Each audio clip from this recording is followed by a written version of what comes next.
Wall Street Memes Casino, I'm fine. and Sportsbook. IFLTV, sponsored by this bear, I can't remember what it's called, on the side of the thing. It's Wall Street Memes. Yes, that one, Wall Street Memes. That one, look at it. Don't even know what animal that was. It looks like the Romford Bull a little bit, doesn't it? It does, doesn't it? But lovely sunglasses. KUGAN, CASSIUS, IFLTV. We are in Riyadh, Saudi Arabia. It is the start of fight week. I'm joined by the CEO of Matchroom Boxing, Frank Smith. All right, mate? I'm good, mate. I'm good. I've been to the gym, trying to be healthy, and trying to live like you. Get fit, get active, lose some timber, not be called fat fuck anymore. Okay. I don't know if that applies to me, but I'll take it. I'm just saying that I get called that. So I'm trying to lose that tag.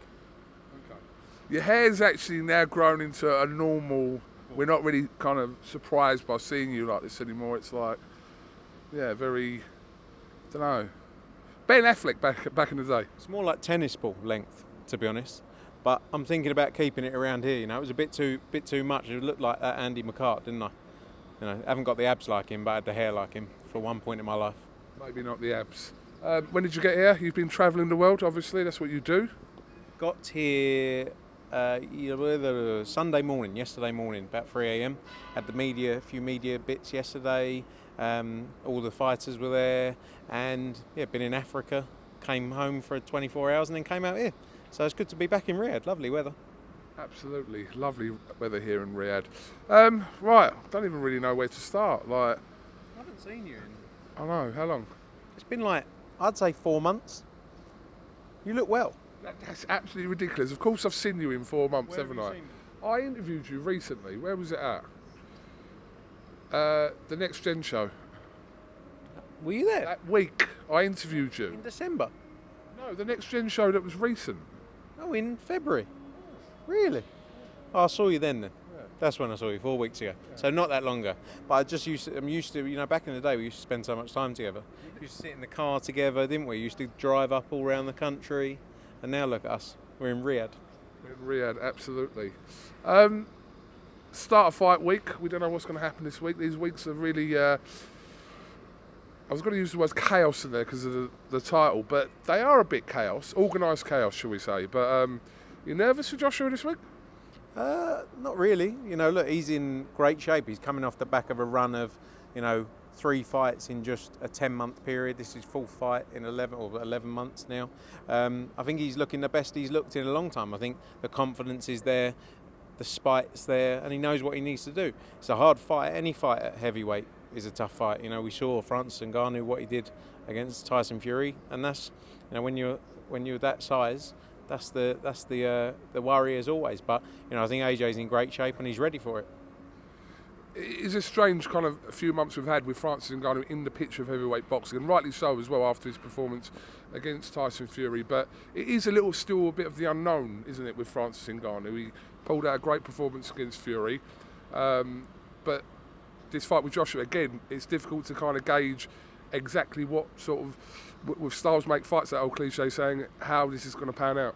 Yeah, you've only got one thing to compare him with, but what you can take from that is he's got a lot of power, but that's quite obvious to see. He's ripped to shreds. He was here yesterday. He's a big man. And are you talking about him? Who's doing, like you or him? Well, I was looking at myself in the mirror talking, and then realised actually we were talking about Ngannou. I was like, I'm a small man, he's a big man. They call you the Brentwood Ngannou, actually, don't they? They do. I've got very much abs and chest like Ngannou, to be honest. And similar size and height. But yeah, going back to Francis Ngannou, and to stop talking about myself, because obviously in peak physical condition. He's everyone knows what he can bring. But yeah, you got nothing really to compare it to apart from that one fight, and he shocked a lot of people in there. And as many people can say, I thought he'd do that. I'm not sure a lot of people gave him that chance against Tyson Fury, but he went in there and he delivered, and that's why he's got this shot now, and will continue, I'm sure, to get other fights beyond this, win, lose or draw. I feel like every Joshua fight week, there's always questions, and Joshua's done quite well of not addressing stuff that's not right in front of him over the last year or so, more so, but he's always getting the questions about, what's next after this fight. But I think with the Fury-Usyk delay, and that being kind of now in a couple of months, and people looking at this Ngannou fight as for the situation now, a very good fight, he's probably not going to get that question of kind of what is happening next. I also think, with heavyweight boxing more than anything else, you can't look beyond. I mean, how many times, like, you look at October with Fury and Ngannou, and then that caused an issue with their December fight, for example. No one gave him a chance there. You talk about AJ when he was supposed to be fighting Deontay Wilder here. So, like, it's so hard to look beyond in this division. There's so many things that change daily in the sport. It's just focus on what's in front, and Friday's in front of us. It's a great night of boxing, and then go from there. There's massive fights to be made in the heavyweight division, and I think His Excellency Saudi Riyadh season is showing they want to make the biggest fights possible. So yeah, all eyes focused on the fight on Friday, and then we go from there. Okay, right. In other news, news came out yesterday regarding Dillian Whyte's situation. He's been cleared by the Texas Commission to continue his career. What more can you tell us about that situation that we didn't kind of learn yesterday from some words from Dillian? Honestly, I know as much as you. We haven't been involved in that process.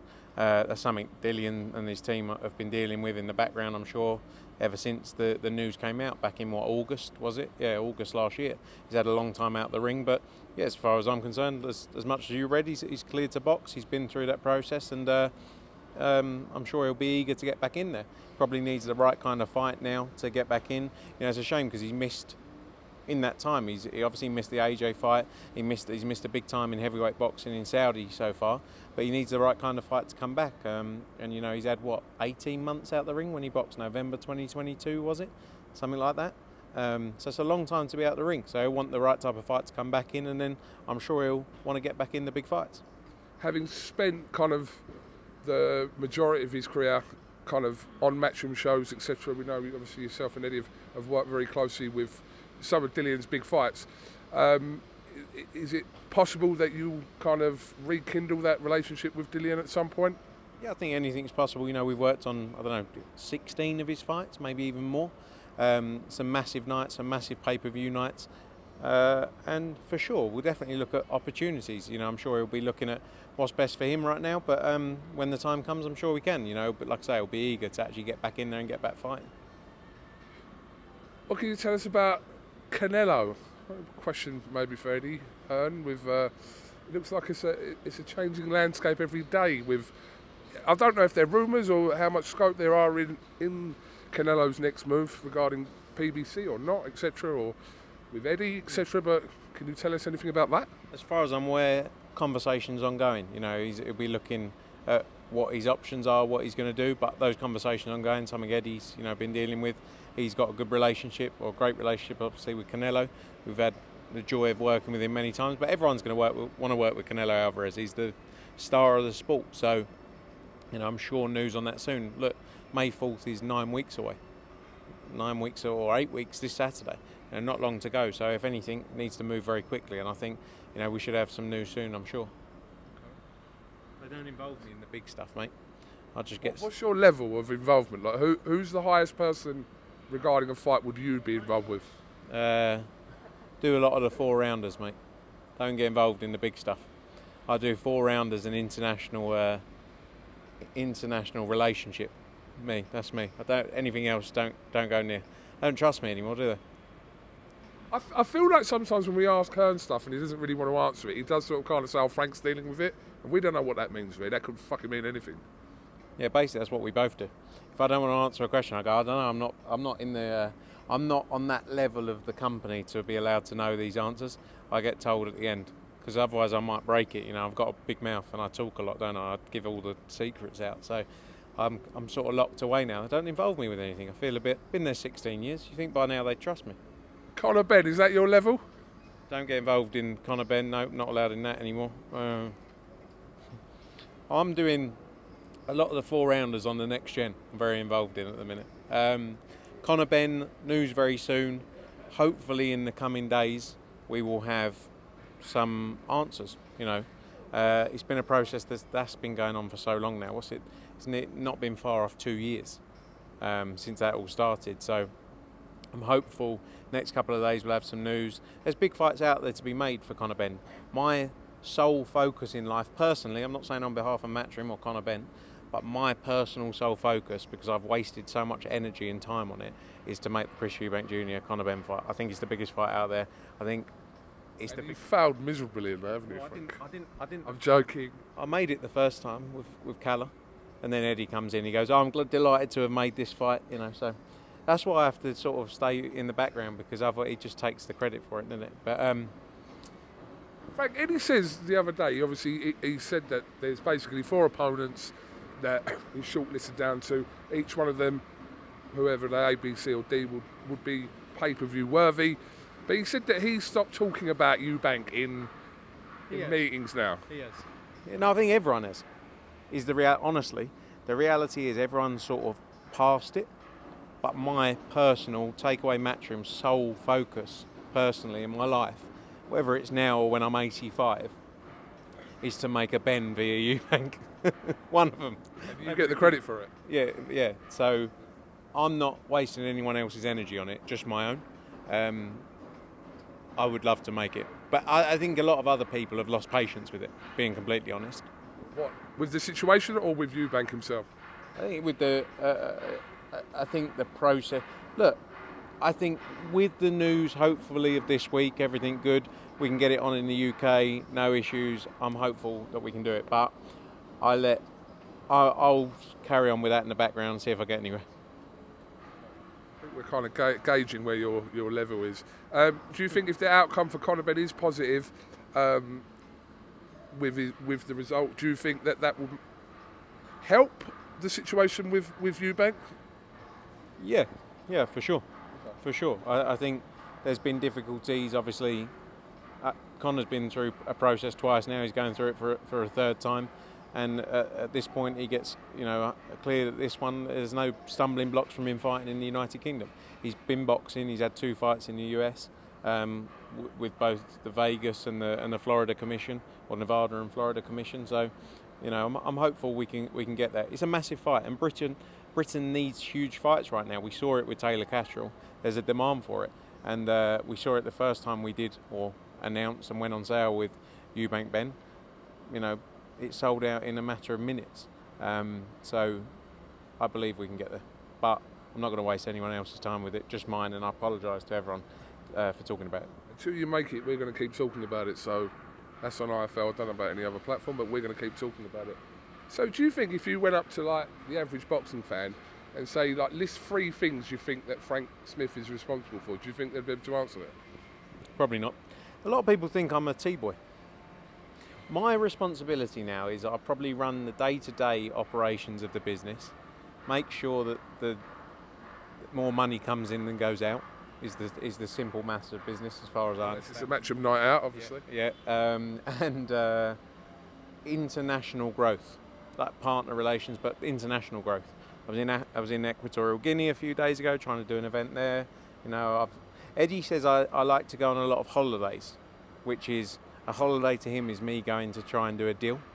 But my deals take a while. They can take 12, 18 months to actually turn into something. So if I go somewhere 14 times, although it will be a luxurious destination, he says it's a holiday, I say it's work. So that's somewhere we always we clash. Well, listen, one day when he's obviously out of the picture, you won't have to clash with anyone, won't you? I might be out the picture as well. Look, a big focus for me now is trying to put the business in a position that it's not dependent or reliant on characters. Like the deal we did in Japan. Eddie hasn't been there. Eddie hasn't. Look, Eddie's been a major part of why the Matchroom brand is where it is. But I want to make it so, like what the UFC have got in MMA, that we can go in within, in our own right, utilising the Matchroom brand and make something happen. And it's not dependent on characters, because in 20 years' time, Eddie Hearn might not be there. I was about to say he won't be here. No, but he won't. I don't imagine he'll be promoting boxing shows in 20 years' time, honestly. That's my honest opinion. And I want to create something that goes beyond that. Matchroom as a business has been going for 40 years. When you look at what we're doing in snooker, in darts, they're brands that stand alone without individuals. And that's what we want to try and replicate here. Boxing will always be a bit different, but you can do it. You can create something where, like in Japan, as I say, like in other territories we're working on now, you build a product and a brand that can last long beyond people. because I'm not going to be here in 20 years. I mean, I hope I'm around, but I'm not going to be working on boxing shows in 20 years. Never say never. You don't know that, do you? It's a strong call to make at, what, 30, whatever. I'm quite... I'd bet you every penny I've got that I won't be in boxing in 20 years. I want to open I'm opening a coffee shop in Brighton and Hove. Currently plans are ongoing for my coffee. I mean, I'm not going to work in the coffee shop. I think I'll go in there when I'm home and I'll just go and sit there and talk to people. But I'm going to open a coffee shop. It's got a great name as well. Don't say it just in case you have... Yeah, but someone could nick it, and I don't want anyone to nick it. Yeah. Are you serious? Because sometimes you're so dry, I can't work out whether you're actually being serious. Seriously, ask Emily as well. I'm opening a coffee shop. I'm not actually going to do too much there, I don't think. I'm not going to be like making lattes or flat whites because I haven't got the ability for that. Back in the day, I can make tea. But I just think with all of the T-boy jibes I get, I should really hone in on it, and I should make a coffee shop, my own coffee shop. I think it'd be great. So this is an idea. This is not something that you've actually put into practice. We're looking into sites right now for the shop to open. We've got the branding started. It's a little cartoon character. I mean, it's going to be a... Huh? You do? No. It's better than that, honestly. I'll tell you off camera. All right, Frank Smith, much appreciate your time. We look forward to a great week here in Riyadh. The weather is wonderful, and hopefully Friday night we see some knockout chaos. Can't wait for a bit of knockout chaos, boy. That's what we love to see. See you on Friday night. Live on DAZN. Thanks, mate. Cheers. See you later. Wall Street Memes Casino I'm fine. and Sportsbook.